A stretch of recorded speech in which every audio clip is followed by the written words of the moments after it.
출애굽기 19장 17절 18절 교독하고 시작하도록 하겠습니다.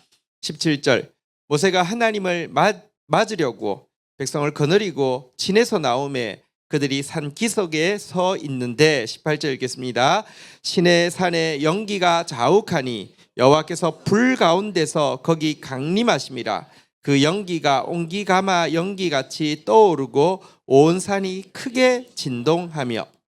자, 이제 이틀 동안 옷을 빨고 성결하게 하고 나서 3일째 내 앞에 나오라고 했잖아요, 그죠? 자, 그 말씀대로 3일이 되었을 때 모세가 하나님을 맞이하기 위해서 17절에 보는 바대로 백성들을 거느리고 시내산 기슭에 서게 되었습니다. 그러자 18절에 또 하나님께서 약속하신 말씀대로 마치 용광로에서 피어오르는 것과 같은 자욱한 연기와 뜨거운 불 가운데서 시온산에 강림하셨다, 이렇게 이야기하고 있는데요. 연기 혹은 구름은 하나님의 영광의 무거움을 드러냅니다. 열왕기상 8장 11절에 보면 제사장이 그 구름으로 말미암아 능히 서서 섬기지 못하였으니 이는 여호와의 영광이 하나님의 성전에 가득함이었더라. 하나님의 영광이 무겁습니다. 그 앞에 이 섬기면서도 서서 섬기지 못하고 거의 기다시피 하면서 섬겼다, 이렇게 이야기하고 있는데요. 사실 구름은 하나님의 영광의 그 무거움을 상징하는 것이고요. 그렇다고 하면 불은 무엇을 상징합니까? 여기 불은 질투하시는 하나님의 거룩한 사랑을 상징합니다. 사실 이 순간, 이 지금 출애굽기에서 시내산에 하나님이 임하셨던 이 순간을 모세가 신명기에서 4장에서 설교하고 있는데요. 이 불에 대해서 무엇이라고 이야기하냐면 신명기 4장 24절 같이 한번 읽어볼까요? 시작. 네, 하나님 여호와는 소멸하는 불이시요 질투하시는 하나님이십니다. 영광스러운 하나님, 그 무겁게 영광스러운 하나님이 우리를 질투할 만큼 사랑한다. 우리에게 있어서 유일한 사랑의 대상은 당신만이 되기를 원하신다는 것이 이 불로 임하신 이 모습이 형상화하는 것입니다. 여러분, 우리가 다스릴 것들은 많습니다. 사용할 것들은 많습니다. 그러나 사랑할 대상은 하나님밖에 없습니다. 이 사실 분명히 하시기를 주의 이름으로 축원드립니다. 그리고 이 18절에 보니까 그때 그 온 산이 크게 진동하였다, 이렇게 이야기를 하고 있는데요. 여러분, 왜 하나님이 불과 연기로 임할 때 산이 그냥 막 크게 진동하였다라고 이야기할까요? 물론 지진이 난 건 아닙니다. 왜냐하면 지진이 났으면 사람들이 막 죽었겠죠. 그게 아닌데 산이 그냥 뭐 말할 수 없이 흔들렸다라고 이야기하는데요. 이건 무엇을 상징할까요? 이 부분에 대해서 히브리서는 이렇게 주석을 하고 있습니다. 히브리서 12장 26절에 보면 그때, 다시 말하면 과거 하나님께서 이 율법을 주시기 위하여서 임하실 때에 그 소리가 땅을 진동하였거니와 이제 약속하여 이르시되 내가 또 한 번 땅만 아니라 하늘도 진동하리라 하셨는지라. 나중에 여러분, 하나님의 법을 주시기 위하실 때 임하실 때 땅이 진동했다고 하면 나중에 그 하나님 나라의 완성을 위해서 임하실 때는 땅뿐 아니라 하늘도 진동할 것이다 라고 이야기하고 있습니다. 성경의 계시록에도 보면 하늘과 땅이, 하늘에 있는 전체 별들이 다 말려가지고 다 사라지게 될 정도로 막 엄청난 진동이 있을 것이다 라고 이야기하면서 27절 한번 볼까요? 같이 읽겠습니다. 시작. 이 또 한 번이라 하시면 진동하지 아니할 것을 영존하게 하기 위하여 진동할 것 곧 만드신 것들이 변동될 것을 나타내십니다. 진동하지 아니하는 하나님 나라가 영원하게 하기 위해서 영구하지 않는 모든 피조 세계는 무너질 것이다, 이 말인데요. 여러분 꼭 기억하십시오. 신자는 진동할 것 붙잡는 사람 아닙니다. 영존하지 않을 것 못 놓는 사람이 아닙니다. 신자는 진동하지 않을 것, 영존할 것 붙잡고 사는 사람입니다. 진동하지 않을 것, 영존할 게 뭘까요? 여러분이 가지고 있는 중에서 진짜 진동하지 않을 것 뭐예요? 진짜 영존할 건 뭐예요? 성경은요, 하나님 말씀은 한 1.1획도 땅에 떨어지지 않는다라고 이야기하고요. 하나님 나라는, 세상 나라는요 사라집니다. 세상 정권도 사라지고요, 세상 제국도 사라집니다. 근데 하나님 나라는 영존한다고 이야기합니다. 신자는 말씀 붙잡고 하나님 나라 놓지 않고 사는 사람이라는 것입니다. 어쨌든 여러분 진동할 거 붙잡지 마십시오. 자, 19절 20절 교독하도록 하겠습니다. 나팔 소리가 점점 커질 때에 모세가 말한즉 하나님이 음성으로 대답하시더라. 20절 읽겠습니다. 시작. 여호와께서 시내산 곧 그 산 꼭대기에 강림하시고 모세를 그리로 부르시니 모세가 올라가며. 자, 하나님이 연기 또 불 막 뜨거운 용광로 불 같은 그 가운데 임재하시고 막 그 소리 앞에서 막 산이 막 흔들리는 가운데 점점 19절에 보는 대로 나팔 소리가 점점 더 커졌습니다. 천사들의 나팔 소리가 뭐 너무너무 두려울 정도로 점점 커지고 있었습니다. 여러분, 근데 이 나팔 소리 이 이스라엘 백성들은 들었는데 우리는 듣지 못할까요? 아니요. 우리가 마지막 때에 이 나팔 소리 듣게 될 것이라고 예수님이 직접 말씀하셨습니다. 그가 큰 나팔 소리와 함께 천사들을 보내리니 그들이 그의 택하신 자들을 하늘 이 끝에서 저 끝까지 사방에서 모으리라 그랬는데요. 어쨌든 이 나팔 소리가 막 점점 커졌습니다. 하지만 모세는 그 하나님 앞에 나아가서 하나님 앞에 말했습니다. 모세가 뭐라고 말했을까요? 저는 아마 이렇다고 생각합니다. 한번 따라하겠습니다. 우리가 여기 있나이다. 내가 여기 있나이다. 하나님 앞에 서라고 그랬잖아요. 3일 하나님 앞에 나오라고 그랬잖아요. 나왔으니까 우리가 여기 있나이다. 두려웠겠지만 이렇게 고백을 했을 것입니다. 그러자 하나님도 한번 따라하겠습니다. 음성으로 대답하시더라. 하나님도 목소리로 대답하셨다는 것입니다. 모세뿐 아니라 이스라엘 모든 민족도 들을 수 있도록 분명하게 하나님도 대답하셨다는 것입니다. 하나님은 무엇이라고 대답하셨을까요? 제가 생각할 때 첫 번째는요, 이렇게 분명히 대답하셨을 것입니다. 한번 따라하겠습니다. 내가 여기 있노라. 성경에 보면요, 내가 여기 있나이다라고 우리가 고백할 때 하나님이 하시는 말씀이 내가 여기 있노라. 하나님도 우리를 만나기 위해서 오셨거든요. 그리고 20절에 보면 모세에게 모세를 그리로 부르시니 모세가 올라가매. 한번 따라하겠습니다. 너는 내게 가까이 나오라. 모세에게 너는 내게 가까이 나오라. 내가 여기 있노라. 모세야 너는 내게 가까이 나오라. 이렇게 말씀하셨을 것 같습니다. 자, 그런데요, 여기서 하나님의 음성을 들었다는 거, 이스라엘 백성들이 들었다는 거, 아까 이 장면을 설교한 것이 신명기 4장인데요. 신명기 4장 11절부터 한번 볼까요? 11절부터 먼저 보겠습니다.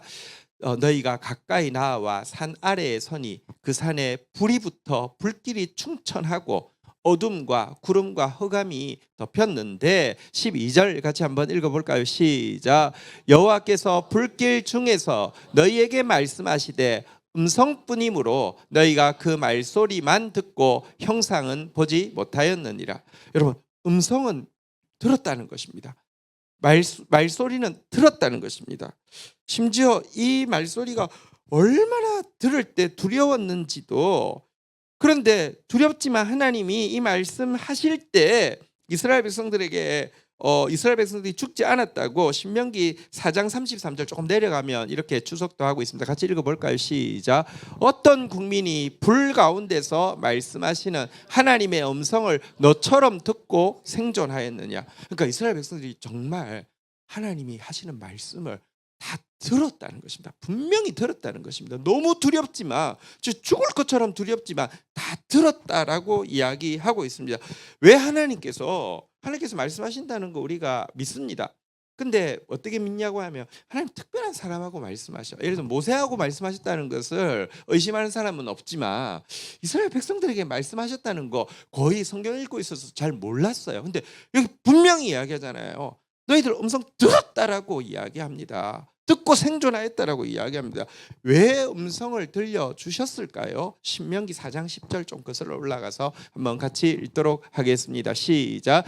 내가 호렙산에서 내 하나님 여호와 앞에 섰던 날에 여호와께서 내게 이르시기를 나에게 백성을 모으라. 내가 그들에게 내 말을 들려 주어 그들이 세상을 사는 동안 나를 경외함을 배우게 하며 그 자녀에게 가르치게 하리라 하시며.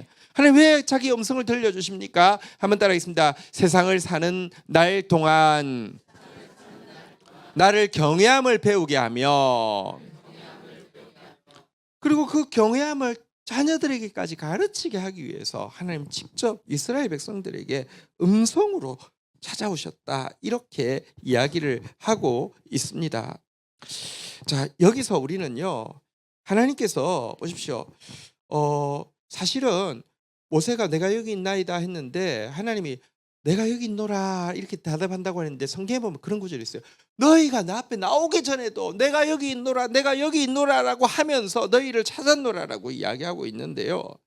하나님은요, 우리 가운데 강림하시고 우리를 부르시는 하나님이심을 분명히 보여주고 있습니다. 타 종교는요, 모두 인간이 신을 찾아가고 없으면 만들어서라도 신이라고 이야기하는 종교이지만 기독교는요, 하나님이 우리를 찾아오시고요, 우리와 교제하기 원하시는 것이 기독교입니다.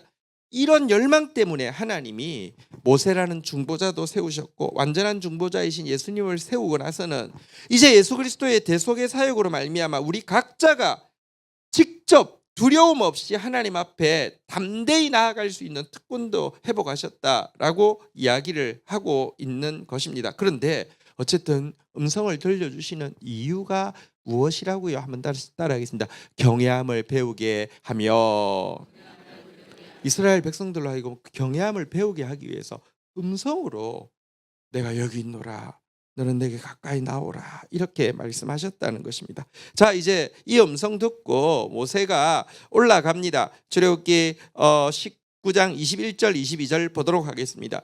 여호와께서 모세에게 이르시되 내려가서 백성에게 경고하라. 백성이 밀고 들어와 나 여호와에게로 와서 보려고 하다가 많이 죽을까 하노라. 22절 읽겠습니다. 시작. 또 여호와에게 가까이 하는 제사장들에게 그 몸을 정결하게 하라. 나 여호와가 그들을 칠까 하노라. 가까이 오라 그래서 모세가 산 꼭대기까지 올라왔습니다. 왜 올라왔어요? 근데 하나님이 한번 21절에 무엇이라고 이야기합니까? 한번 따라하겠습니다. 내려가라.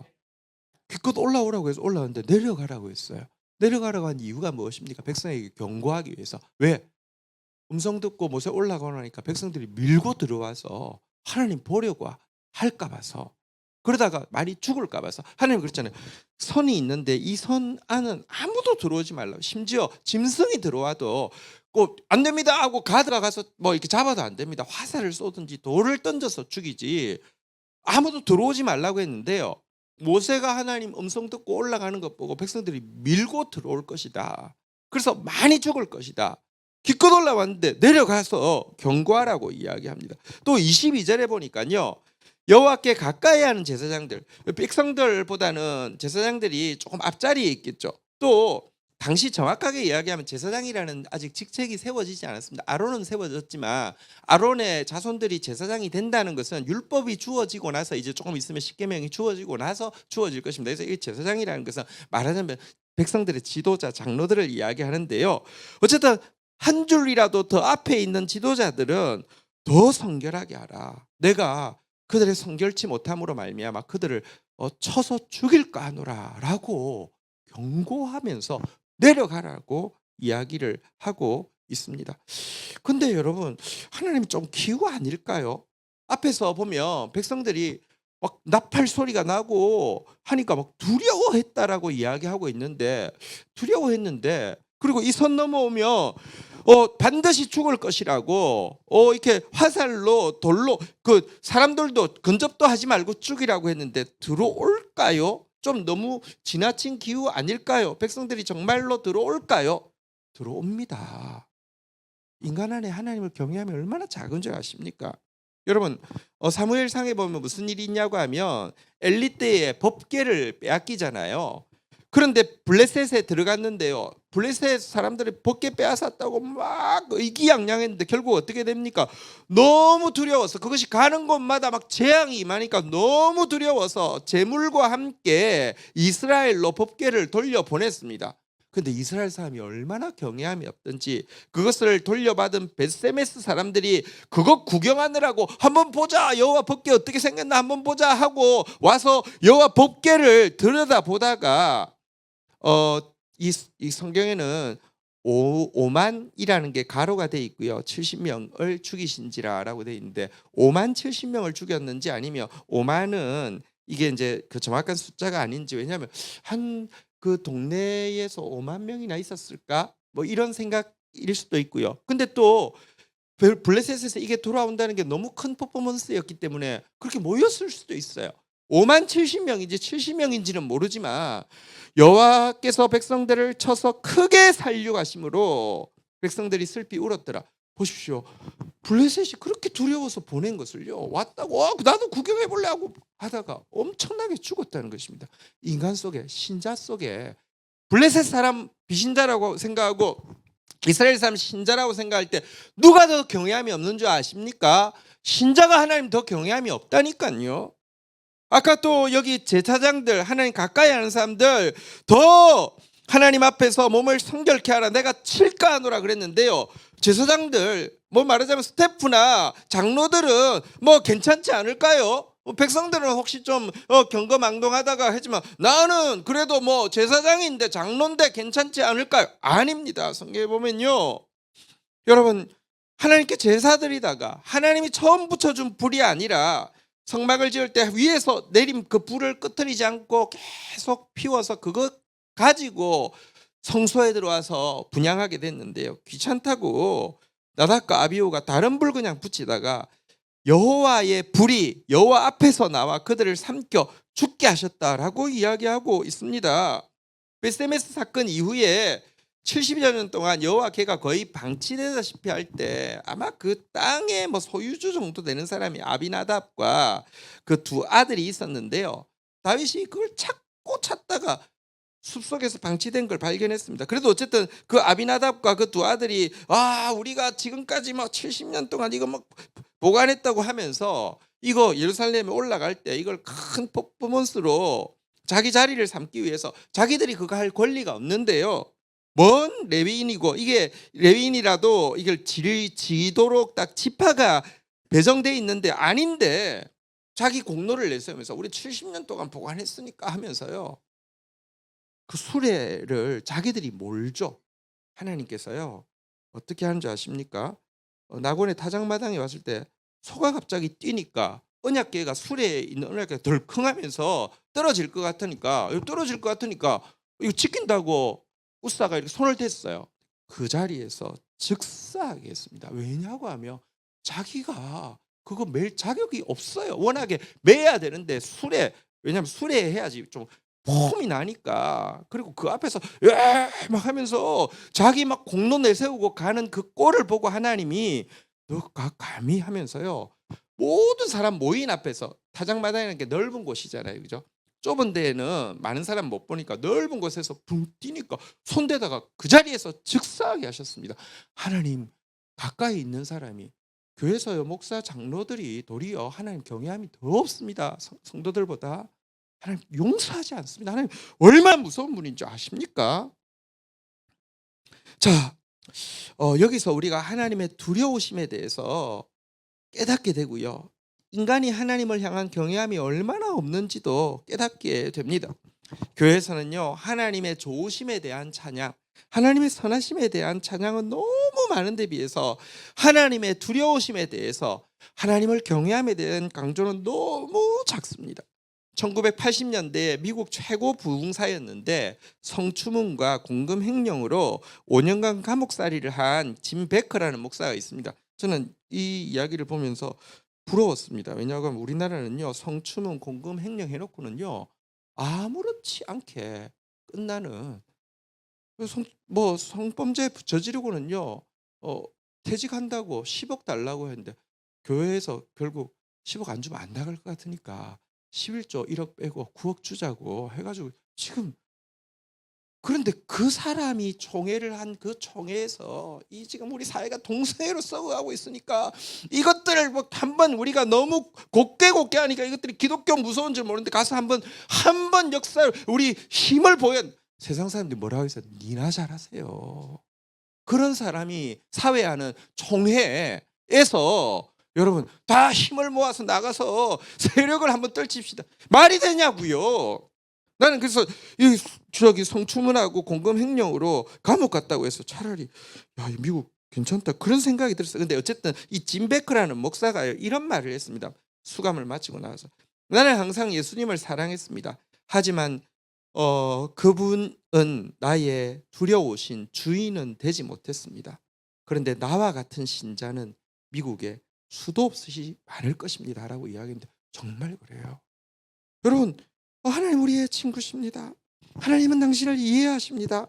하나님은 나를 사랑하십니다. 하나님은 당신의 행복을 가장 원하십니다. 이런 말들 넘쳐나는데 이런 말들만 자꾸 강조하다 보니까 그렇다고 하면 하나님의 명령이 나를 조금 불편하게 하고 내 삶을 조금 어렵게 만든다고 하면 그 하나님의 명령은 내가 안 지켜도 하나님이 이해하실 거예요.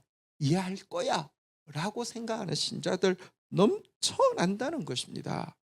자, 여러분 그렇지 않습니다. 하나님은 정말 두려운 분이십니다. 시편 89편 6절 7절에 보면요, 무릇 구름 위에서 능히 여호와와 비교할 자 누구며 신들 중에서 여호와와 같은 자 누구리까 하고 하나님에 대해서요 7절에 보면 두 가지로 이렇게 하나님을 이렇게 묘사하고 있습니다. 같이 읽겠습니다. 시작. 하나님은 거룩한 자의 모임 가운데서 매우 무서워하시오며 둘러 있는 모든 자 가운데서 더욱 두려워할 이시. 한번 따라하겠습니다. 매우 무서워할 이시오며 더욱 두려워할 이시니이다. 그래서 너희들 분명히 올라온다. 제사장이고 백성들이고 밀고 올라올 거다. 빨리 내려가라. 다시 한번 경고하라. 그랬습니다. 자, 그때 모세가 어떻게 대답하는지 오늘 이제 마지막 부분 보도록 하겠습니다. 23절부터 한번 볼까요? 모세가 여호와께 아뢰되 주께서 우리에게 명령하여 이르시기를 산 주위에 경계를 세워 산을 거룩하게 하라 하셨사온즉 백성이 시내산에 오르지 못하리이다. 여러분 모세가 뭐라고 이야기합니까? 하나님 걱정 붙들어 매십시오. 우리한테 이 산 주위에 경계 세워서 산에 접근하지 말라고 하셨으니 백성들 안 올라올 겁니다 라고 이야기하고 있습니다. 지도자라도요, 여러분 백성들 안에, 인간 안에 얼마나 하나님을 경외함이 없는지, 얼마나 불순종이 몸에 배어 있고 교만이 몸에 배어 있는지를 잘 모르고 있었다는 것입니다. 그러자 하나님이 그래 그럼 그냥 뭐 너 힘들게 올라왔는데 그래 내가 이 10계명을 줄게 이러지 않았습니다. 24절 한번 볼까요? 같이 읽겠습니다. 시작. 여호와께서 그에게 이르시되 가라 너는 가서 아론과 함께 올라오고 제사장들과 백성들에게 경계를 넘어 나 여호와에게로 올라오지 못하게 하라. 내가 그들을 칠까 하노라. 여러분 여기서 24절에서요 한번 따라하겠습니다. 가라. 이때 여러분 하나님의 음성의 톤이 어땠을까요? 여러분 약간 가끔 뭐 군대에서요, 제가 군대에서 나이를 너무 많을 때가 28살에 갔잖아요, 그죠? 근데 이제 간부가 한 명이 이제 왔는데 저랑 나이가 같은 친구가 왔어요. 게다가 걔도 그 친구도 보통 그러니까 이제 소위로 인간하는 나이보다 훨씬 많았어요. 석사 장교를 해가지고 다 마친 상태에서 인간을 해서 소위인데 소위는 저보다 다 어렸거든요. 대위가 저랑 나이가 같았는데 어쨌든 소위인데 나이가 같았어요. 근데 이제 개인적으로 이렇게 자리 옆에 있는데 뭐 그래 뭐 지연아 힘들지 뭐 이렇게 부드럽게 이야기해서 괜찮습니다 이렇게 이야기하니까 말이 짧다 이렇게 이게 갑자기 분위기가 이게 이제 너무 개인적으로 이야기해서 나는 그냥 친구라고 이야기하는 줄 알았다가 분위기가 확 그래가지고 엄청 놀랐던 적이 있습니다. 여러분 여기서 가라라는 하나님의 뉘앙스가 어땠을까요? 앞에 모세가 하나님 걱정해가지고 괜찮습니다. 가라 이렇게 할 때 엄청 무서웠을 거예요. 하나님 앞에서 자기가 얼마나 무지한지 몰랐어요. 하나님한테 지금 자기 말이 얼마나 월권한지 몰랐어요. 알아. 우리 모세 안에도요, 백성에 대한, 여러분, 백성이 얼마나 경외하지 않는지도 몰랐지만 자기 안에서도요, 하나님 말에 대해서 토다는 그런 마음이 있었다는 거 몰랐다니까요. 어쨌든 내가 칠까 하노라, 가서 경계하라, 이렇게 이야기하니까 25절 모세가 백성에게 내려가서 그들에게 알리는, 다시 한번 경계하고 오고 있는 모습을 보게 됩니다. 여러분, 오늘 우리는 하나님의 경외함에 대해서 다루었는데, 어제도 다루었고 오늘도 다루었는데요, 사실 내가 하나님을 얼마나 경외하는지를 좀 더 잘 점검해 볼 수 있고, 내가 어떻게 하나님을 경외할 수 있는지 좀 더 방법이 손에 잡히게 하기 위해서 경외와 비슷한 말, 또 경외와 반대말을 하나 좀 붙잡고 있으면 훨씬 낫습니다. 내가 경외합니다라고 이야기하면 경외하는 겁니까? 그 단어만 가지고 좀 모를 수 있기 때문에 비슷한 말, 반대말이 있으면 조금 더 점검하기가 쉽습니다. 성경에 경외와 정말 비슷한 말 하나가 있습니다. 무엇일까요? 잠언 22장 4절 한번 볼까요? 같이 읽겠습니다. 시작. 겸손과 여호와를 경외함의 보상은 재물과 영광과 생명이다. 여러분 보십시오. 여기 여호와를 경외함에 거의 비슷한 말로 뭐가 나옵니까? 겸손이 나오죠. 겸손한 게 여호와를 경외하는 것입니다. 반대로 그러면 여호와를 경외하는 것의 반대말이 무엇일까요? 교만이죠. 잠언 8장 13절 한번 볼까요? 이렇게 이야기합니다. 여호와를 경외하는 것은 악을 미워하는 것이라 하면서, 악이 무엇이라고 이야기합니까? 한번 따라하겠습니다. 교만과 거만이 악입니다. 그러니까 여러분, 여호와를 경외하지 않는다는 것은 교만하고 거만한 일을 하는 것을 이야기한다라고 이야기하고 있습니다. 사실 여러분, 교만하고 거만하면 아무리 회개해도 소용없습니다. 성경에서 횟수로 회개를 제일 많이 한 사람 누군지 아십니까? 두 사람이 있는데요, 바로왕하고 사울왕입니다. 바로왕은 10가지 재앙이 있을 때마다 회개했습니다. 이번에는 내가 범죄하였노라. 근데 그때마다 하나님이 저가 아직 나를 두려워하지 아니하는 줄 내가 안다 그랬습니다.